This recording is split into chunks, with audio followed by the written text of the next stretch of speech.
Jaya Radha Madhava Kunja Bihari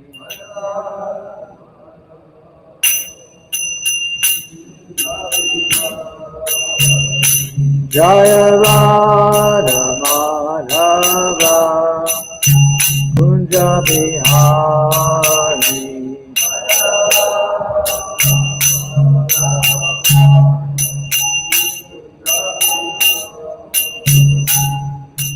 Gopi Chanda Baladava Girivaya Hari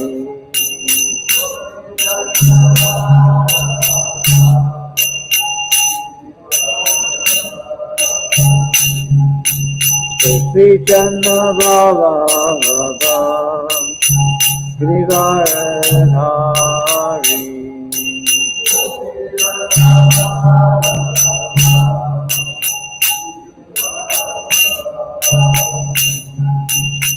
Yashoda Nandana Prajajana Nandana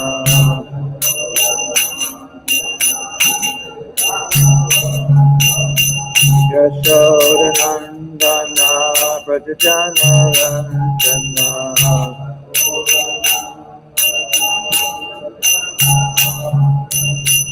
Yamuna Tira Vanachani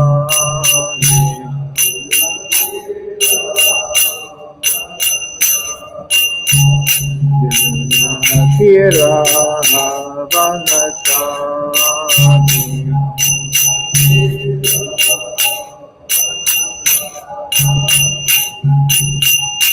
Hare Krishna Hare Krishna Krishna Krishna Hare Hare Hare Rama Hare Rama Rama Rama Hare Hare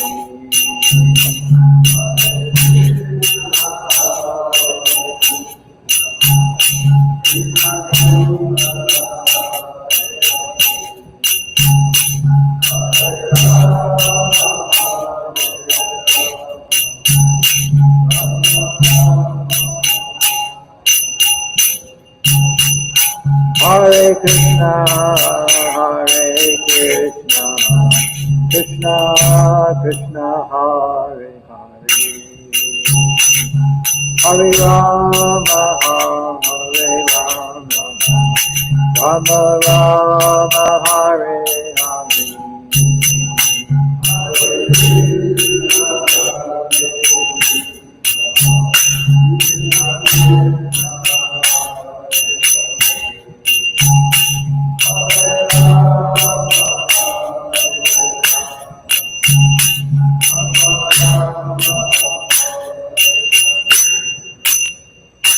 Shri Guru Prabhupada ki jai.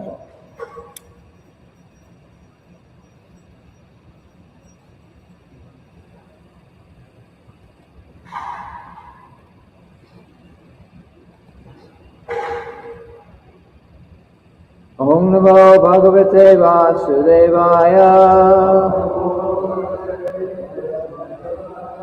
Om Namo Bhagavate Vasudevaya. Om Namo Bhagavate Vasudevaya.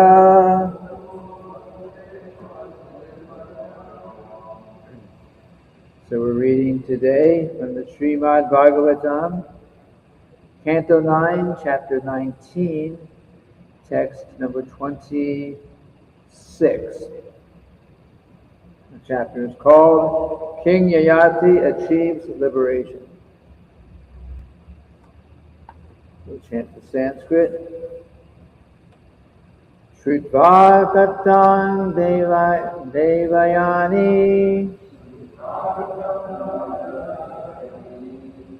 Mene Prastobam Atmanaha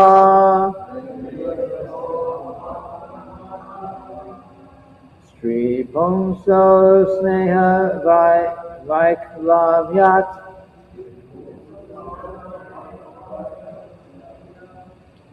Hare hasam iveritam Shrutva-gatan devayani Mene prastovam atmanaha Sri Pansno Sneha Vaik Sri Panso Sneha Vaik Lavyat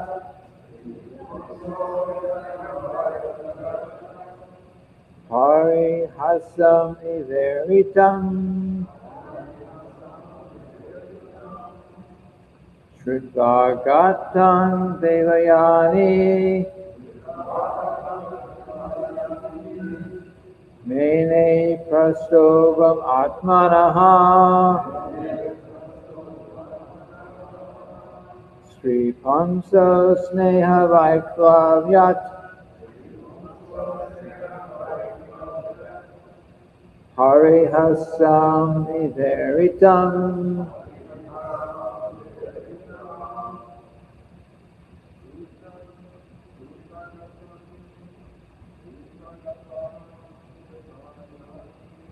Shrutva-gatan devayani Mene prastovam atmanaha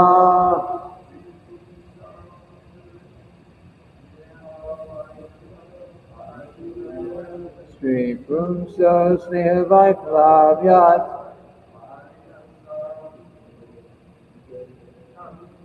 Hare Hasam Iveritam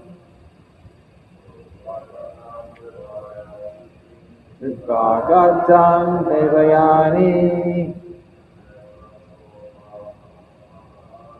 Mene prastovam atmanaha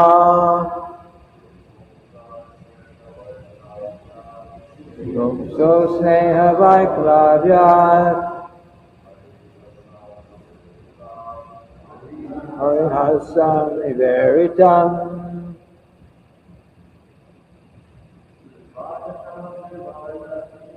Shrutva-gatan devayani Mene prastovam atmanaha Pumsa Sneha Vaiklavyat Hare Hasam Iveritam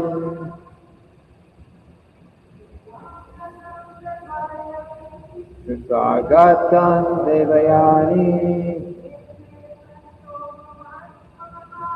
Mene prastovam atmanaha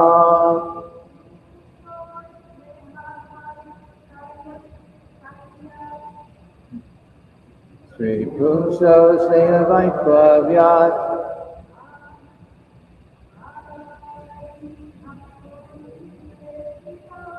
Hare Hasam Iveritam. What's the word? Shrutva, hearing. Gatam, the narration. Devayani, Queen Devayani, the wife of Maharaj Yayati. Mene, understood. Prastovam Atmanaha, when instructed for her self-realization. Sri Pangso, between husband and wife. Sneha Vaiklavyat, from an exchange of love and affection. Hare Hasam, a funny joke or a story. Eva, like. Iritam, spoken by Maharaj Yayati. Translation. When Devayani heard Maharaj Yayati's story about the he-goat and the she-goat, She understood that this story, which was presented as if a funny joke for entertainment between husband and wife, was intended to awaken her to her constitutional position. Repeat after me. When Devayani heard Maharaj Yayati's story of the he-goat and she-goat, she understood that this story, which was presented as if a funny joke for entertainment between husband and wife, was intended to awaken her to her constitutional position. Srila Prabhupada's purport. When one actually awakens from material life, one understands his real position as an eternal servant of Krishna. This is called liberation. Muktir itvan yata rupam swarupena yavyastiti. From the Srimad-bhagavatam Canto 2, Chapter 10, verse 6. Under the influence of Maya, everyone living in this material world thinks that he is the master of everything. Ahankara vimudatma kartaham iti manyate. One thinks that there is no God or controller and that one is independent and can do anything. This is the material condition, and when one awakens from this ignorance, he is called liberated. Maharaj Yayati had delivered Devayani from the well, and finally, as a dutiful husband, he instructed her with the story about the he-goat and she-goat, and thus delivered her from the misconception of material happiness.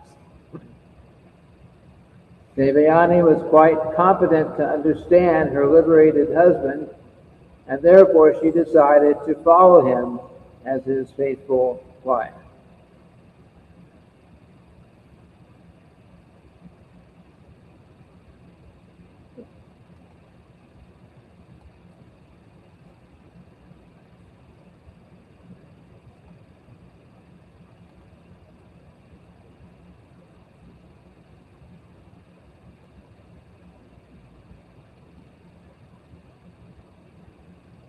Omajnanatimidandasya Ginajana Shurakaya Chakshurundritam Yena Tasmai Shri Gurave Namaha. So we're almost to the end of the chapter. So King Yayati, he came to the conclusion finally, as we mentioned the other day, finally came to the conclusion after 1,000 years of sense gratification that this was not going to satisfy him. In fact, it was the desire for sense gratification was burning more and more. So he realized this was not the actual goal. So he decided to give everything up and surrender to the Supreme Lord. So now he's trying to convince his wife. So he's told this story about these two goats, the he-goat and the she-goat, who also, anyway, it was obviously related very closely to his own life, their own lives, and she understood. She understood the final conclusion, which was it's time to give up sense gratification. But she also was attached, continued to be attached to sense gratification after all these years. And Srila Prabhupada says that most people in the world, at any one time, are actually not interested in self-realization. Lord Krishna says in Bhagavad Gita, out of many thousands among men, hardly one endeavors for perfection, and of those who endeavor for perfection, hardly one knows me, Krishna, in truth. So this applied also back in previous ages. Bhagavad Gita is eternal knowledge. So that principle is there. Out of people in general, hardly one even endeavors is interested at any one point in their life in self-realization. Most people are interested in sense gratification, as King Yayati had experienced for 1,000 years of enjoying with his life.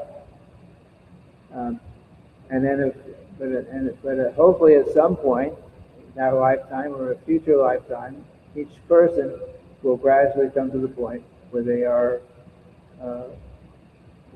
they actually come to some realization that sense gratification will not satisfy them, and it comes to first to the jnana level, and then ultimately to the understanding, to the surrender to the Supreme Personality of Godhead.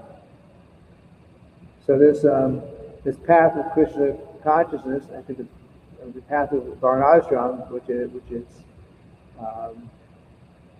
it's called Daivi Varnashram. Daivi Varnashram. Daivi Varnashram means that of course, Varnashram is the society made up of the 4 social orders and the 4 spiritual orders. And Daivi Varnashram, which is actually the Varnashram that Lord Krishna himself established, this is a very special system, because what it does is it gives every living entity, well, at least every human being, actually every living entity, but specifically the human beings, the opportunity to do 2 things. One is to have the opportunity to enjoy in the way that they want to enjoy while they're in this world, and ultimately to become liberated when they come to the realization that enjoyment is not going to satisfy them. That this is Varnashram, Daivi Varnashram. So here, King Yayati, he was the king, and I mentioned the other day, he was, although I mentioned in the purport, but the system was everyone from childhood is sent to the school to learn about the real purpose of life, learning to control your senses and so on. And so he also must have been like that. He had his early training, and in due course of time, he, as a king, he became married, and he became entangled in that path. But ultimately, he understood, because he had that knowledge that was suppressed, so to speak, for some period of time. He finally came to that realization that, hey, I've tried to enjoy sense gratification. I'm not satisfied, but now I remember that there's actually a higher purpose to life. So, and if someone is not ready, if someone doesn't have that realization that I should be engaging in spiritual life, if someone doesn't have that at some point in their life, you can't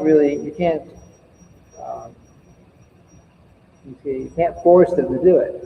No one can be forced. It's a question of realization. So if someone's life is their only interest in life is 100% sense gratification, and then you go up to them and immediately say, "Okay, I see you're completely absorbed in material enjoyment, people. So, but now I'm telling you that you should immediately throw all that out, reject all that, and completely surrender to Krishna now, today, this minute." It's not going to happen. It doesn't happen that way.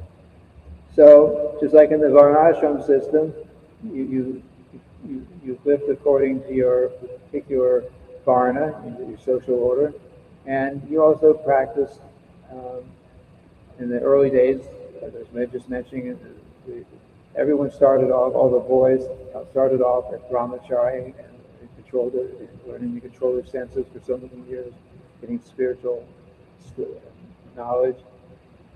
And in that time, they and after and in the due course of time, most would get married, carry out their particular duties in society, and so many of them, most of them, probably were aspiring for higher material enjoyment, sense, elevation to the heavenly planets, and so many things. But ultimately, and not necessarily in that one lifetime, ultimately, people finally will come to the point of trying to become Krishna conscious. This is Varnashram system. Even the Lord Krishna in Bhagavad Gita basically condemns the worship of the demigods. Right? At the same time, he says, but for those who are very attached to the worship of the demigods, I make their faith in that worship, I make their faith strong. He says, Krishna says like that. And why? Because at least it's within the Vedic system. You worship the demigods, and in the worship of the demigods, there's always mention of Vishnu, because demigods cannot give anything except that Lord Vishnu has not given them the ability to give. So a person, many people will worship the demigods. Many people will perform sacrifices for going to heavenly planets. All that is there, available in the Vedas. But at one point, someone will become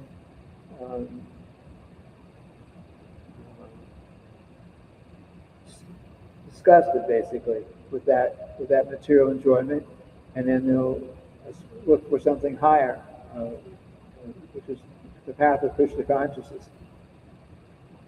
And especially by the practice of Krishna consciousness, if we actually take up that practice, even if it's for some material reason, because we're worshiping Lord Krishna, then Krishna may satisfy our material desire, or he'll take away that material desire. Just like Dhruva Maharaj, we read in 4th Canto, Dhruva Maharaj, he was very determined. Dhruva Maharaj was a maybe 5-year-old boy. He had a brother whose name was Uttama. Uttama was Dhruva Maharaj's brother, and the king was King Uttanapada. But the king had 2 wives, so each of the brothers were from different mothers. And so Uttama was sitting up on the father's lap, the king's lap, and was very happy there. And Dhruva, of course, he was the other brother, so he also wants to sit on the father's lap. But the mother of Uttama, who happened to be the favorite queen, more favorite queen of that particular king, favorite wife.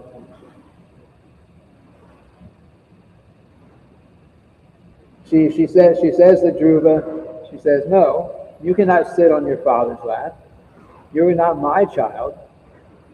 He may be your father, but you're not my child, so you cannot sit on his lap. And he was kind of henpecked, as we say. So when she said like that, he didn't argue, because she was his favorite, like that. So that in that case, Dhruva became very upset. And he ran off, and he was a young child. And he ran off, and he was crying, and he ran to his own mother and explained here's what's happened. My father wants my stepmother. she's refusing to let me sit on my father's lap. And so his mother said, well, I can't do much because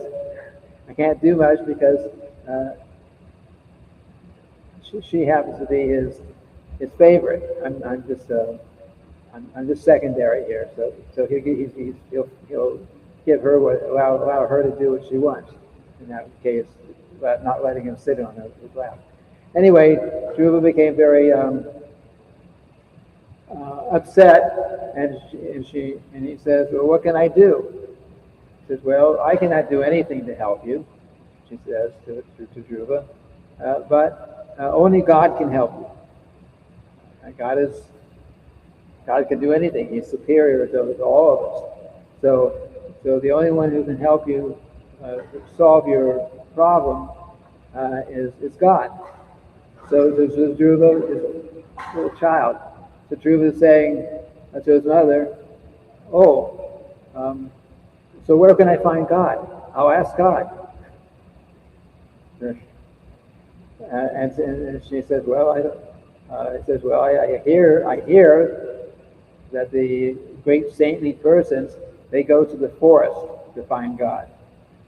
Of course, that means going there and meditation and so many things to come to level of God realization. But she says they go to the forest and to seek out God.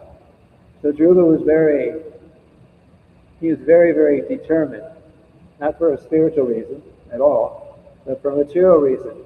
I want to find God, and because my father and everyone else here has been very unkind to me, I want to go to God and get a kingdom. Please God, so I will get a kingdom that is greater than my father's kingdom, and greater than my grandfather's kingdom. His grandfather is Lord Brahma. This is early in the universe.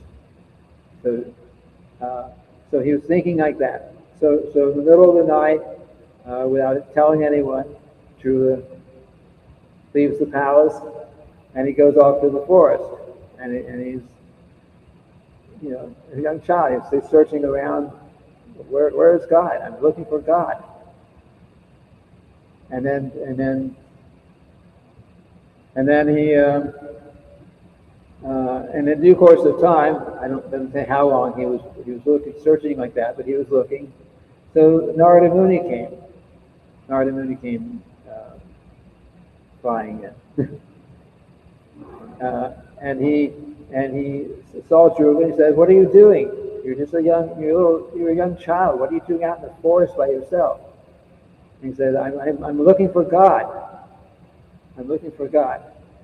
He said, "Well, Dhruva, you're just a little kid, you're too young to be performing austerities and like the saintly persons do. So better you just go back to your house. When you grow up and you're very old, then you can come and look for God." He's playing with them like that, testing him actually. Or he was testing him.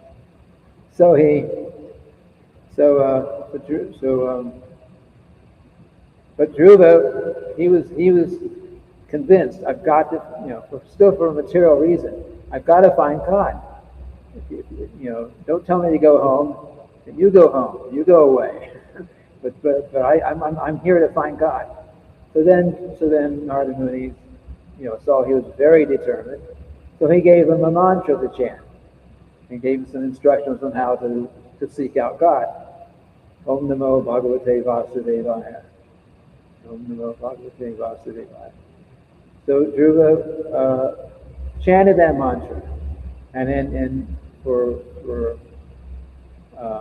1 month he was chanting and was eating just fruits and berries and those kind of things. And then the next month he was what was he eating? The leaves from the trees that were leaves from the trees. The leaves were falling on the ground, so he was picking up leaves and eating the leaves. So that's all he was eating. The second month, and he's still chanting Om Namo Bhagavate Vasudevaya, Om Namo Bhagavate Vasudevaya, Om Namo Bhagavate Vasudevaya, constantly. And then gradually he gave up eating, and he had this water. Eventually, he came to the point that he was only he was at the very end. He even gave up breathing. He just stopped breathing. It's something you can't imagine not breathing, but somehow or other the system, he had the ability.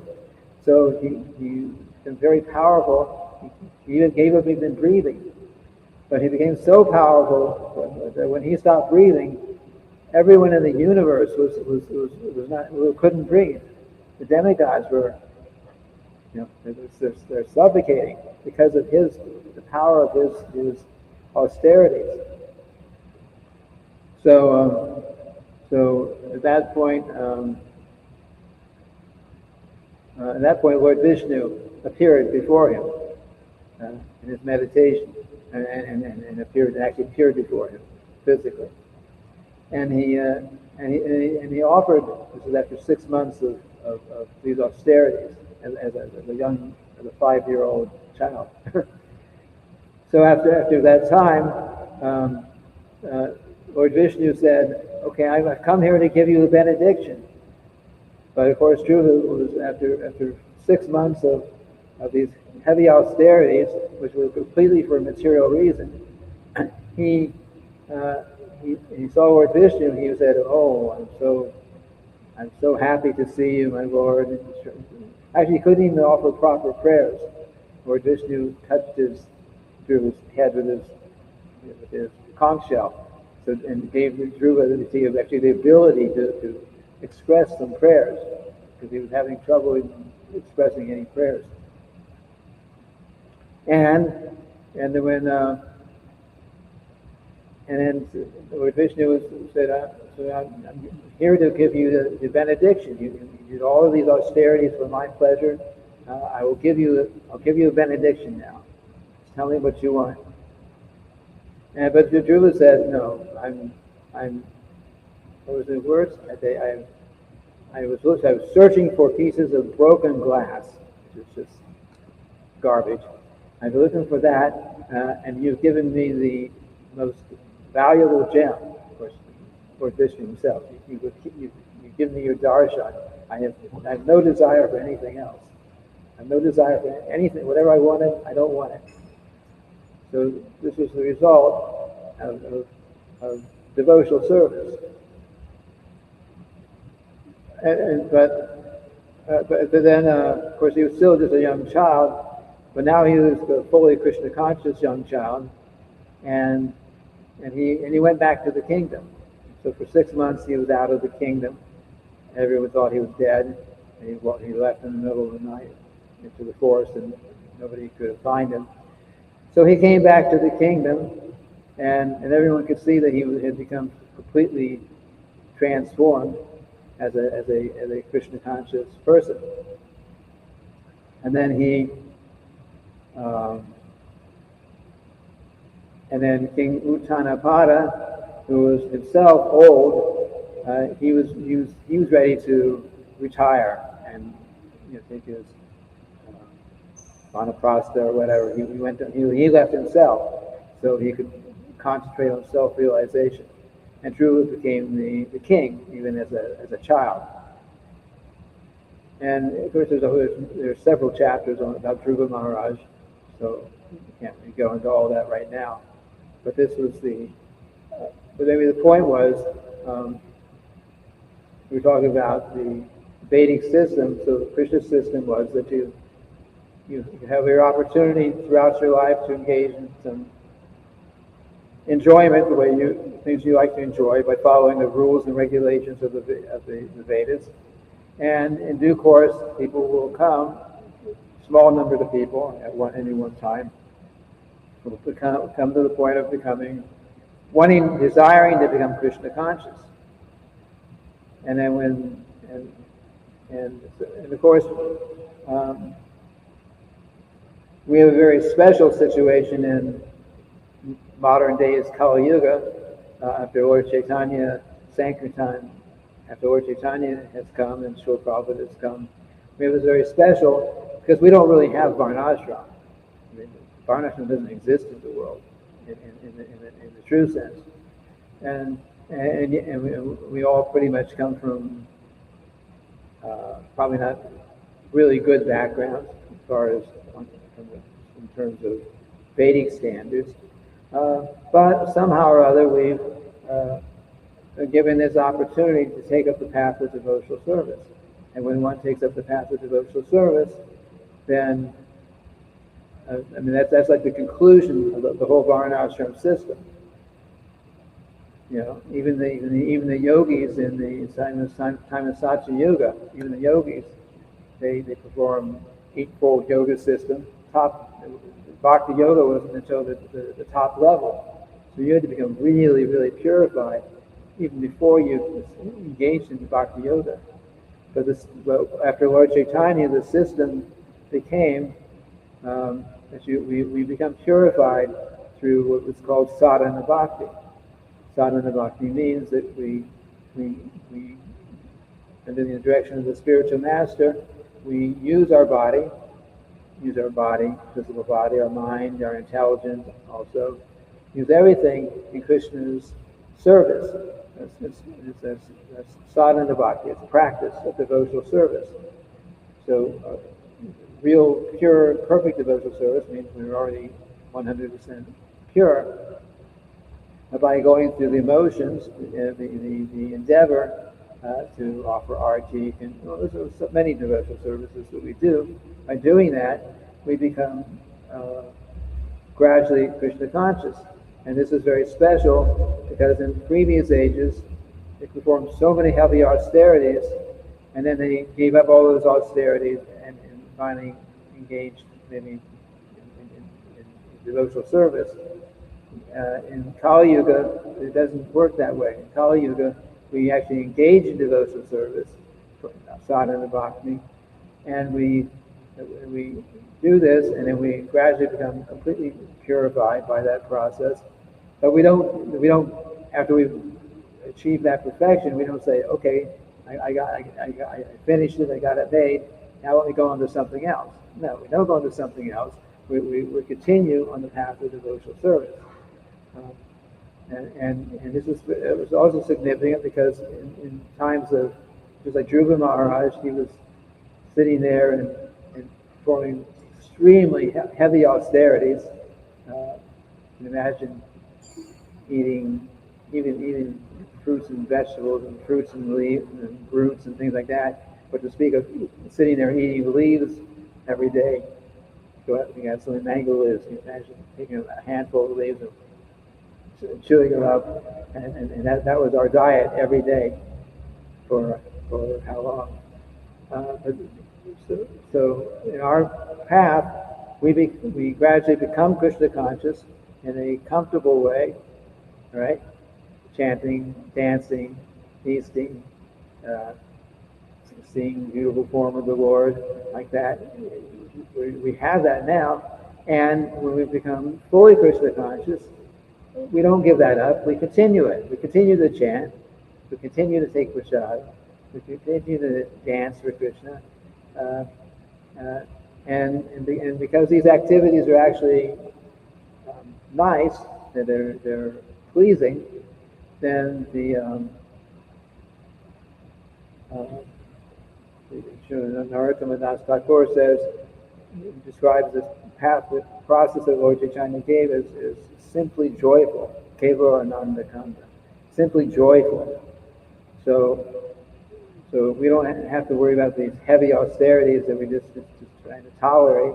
The actual process of becoming Krishna conscious is actually very pleasing in itself, and then the perfection is also very pleasing in itself.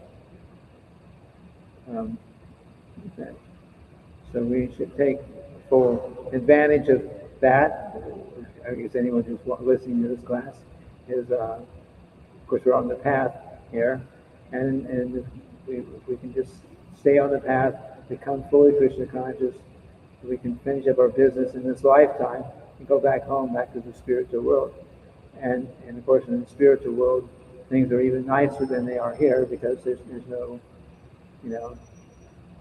there's no birth, no death, no old age, no disease, and and everything in the spiritual world is perfect. Like here we get a mango, and mangoes grow in a few months. When you eat a mango, and you would say, "Oh, mango is very nice, very sweet," but you can't eat the skin. Well, you can, but it's not very pleasing. And you definitely don't want to be chewing on the seed. You like the nice part inside. So in the spiritual world, a fruit has no bad parts. It has no skin, or at least the skin's very edible, and it has no seeds, and so on like that. It has no the unpleasant part of it is not there. Spiritual is very nice, and we have the opportunity to go there. Basically our opportunity is by teaching others also the path of how to go there. That is our ticket to go back to the spiritual world. Anyway, a couple points. Any questions, comments? Yeah, okay. Hare Krishna Guru, thank you. Srila Prabhupada makes an interesting statement at the end in relation to following him as a faithful, following him, I guess it means Yayati, as a faithful wife. These days, the concept of chastity, etc., can be frowned upon. By who? In a nice civilized society, to be chaste is very still appreciated. And of course, those who don't want to be chaste, of course, people don't really respect that. So,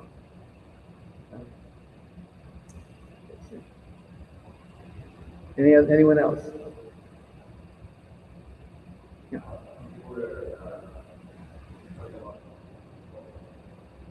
People being attracted.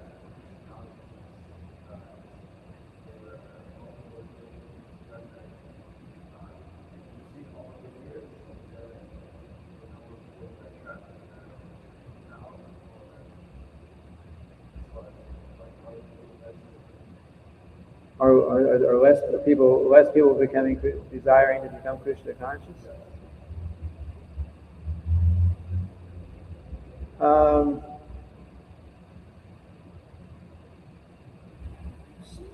Somewhere, well, we don't see a big increase here, but for some places in India, I know it really is expanding.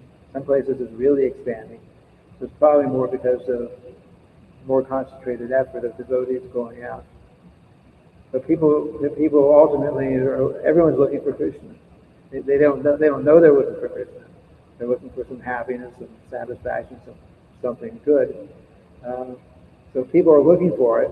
So we just our job exactly, our service, our devotional service, as Lord Chaitanya's followers, we've got to find the ways and means to convince people and to that what they're looking for is actually here in devotional service. So there are people are looking, people desire it, but we have to make it attractive to them so that they take it up.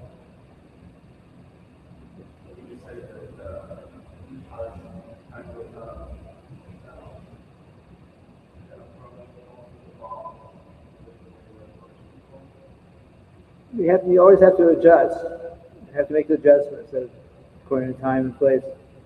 Srila Prabhupada was trying he had, in India, before he came to America, he had established the League of Devotees, it was called, right? League of Devotees. And he tried. Of course, he had people in India were basically looking for the good life in the West. So they were not so interested. But Srila Prabhupada came to America and preached here for some time, and he took his devotees, in India they were called as, people called the American devotees the dancing white elephants. Well, an elephant, especially a white elephant, is considered to be, I guess, very auspicious in India. So and of course, the devotees are dancing and chanting. And so the people in India who were thinking, oh, we're trying to give up our Hindu culture. We're trying to, how can I go to America? How can I become enjoy there? they're thinking like that. Many of them were, maybe most of them were, but they're seeing here are those who are living in America and coming to India and saying, hey, we've had all that. We don't want that. We want to chant Hare Krishna. We want to serve Krishna. So that was a strategy on Srila Prabhupada's part. So he came to America first. He came to America and he brought his American disciples who had changed into Hare Krishna devotees to back to India, and that was very, very big. Srila Prabhupada would have his Pandel programs with, I don't know the number, but thousands and thousands and thousands of people would come and sit there and listen to him and see his new American disciples who were following the process that they should have been following. So preaching became very good in that way. And then also Srila Prabhupada says that as the times become more and more difficult, he specifically mentioned, sometime in the future there'll be another big war. We don't know when, but the world's getting a little crazy right now. So he says that these things will happen because of the karma and so on. But he says that after such a war, preaching will become very, very good. So, when people say, all my material happiness, all my material facility, it's been taken away, it's been destroyed, like that, and now I need something. And then here's Hare Krishna. Here's the Hare Krishna still out there chanting Hare Krishna and selling books and giving prasadam and like that. So it's all part of, ultimately it's all part of the material world. In one sense, it's a lot of karma. The other sense is that Lord Chaitanya is working through all this and it'll ultimately help more people to become Krishna conscious. So it's in the works. To answer your question.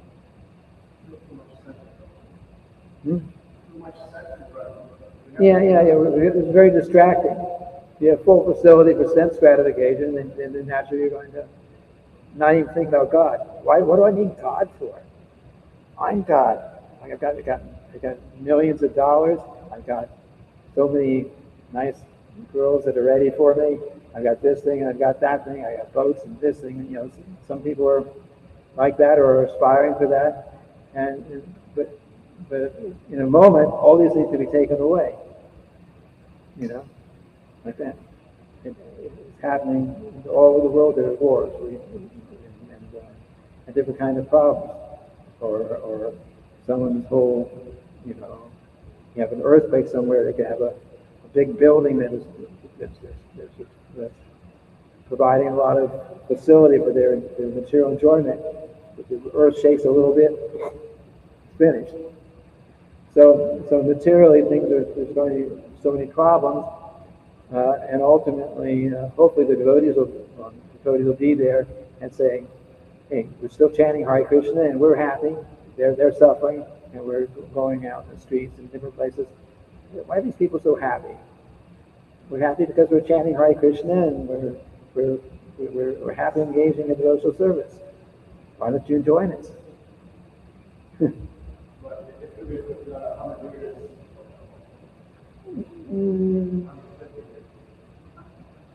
I don't expect it. I mean, this movement's moving. It is, and it will gradually increase. I mean, how much Krishna consciousness has gone around the world just in the last years since Srila Prabhupada came. It wasn't so much before, but as far as spreading the movement, I mean, how many millions of people have taken up the path of Krishna consciousness in that period of time? And this was, Lord Chaitanya had already been here 500 years before that. This is a period of, it's a 10,000 year. Lord Chaitanya's golden era is 10,000 years, and I guess it started when Lord Chaitanya was there. But the real taking off was especially when Srila Prabhupada came and started preaching all over the world. That's when we see people, more and more people have taken up the path. We're a long ways from the whole world. And the chances are the whole world won't do it. But more and more, Prabhupada said if even 1% of the people become Krishna conscious, the whole world can change. So, and there will be more and more people becoming Krishna conscious in every town and village in the world. That's what Swami Chandra's prediction. Okay, so we'll end for today. Tomorrow's Ekadasi, I think. It's also Lord, is that correct? And Lord Varaha's appearance day also.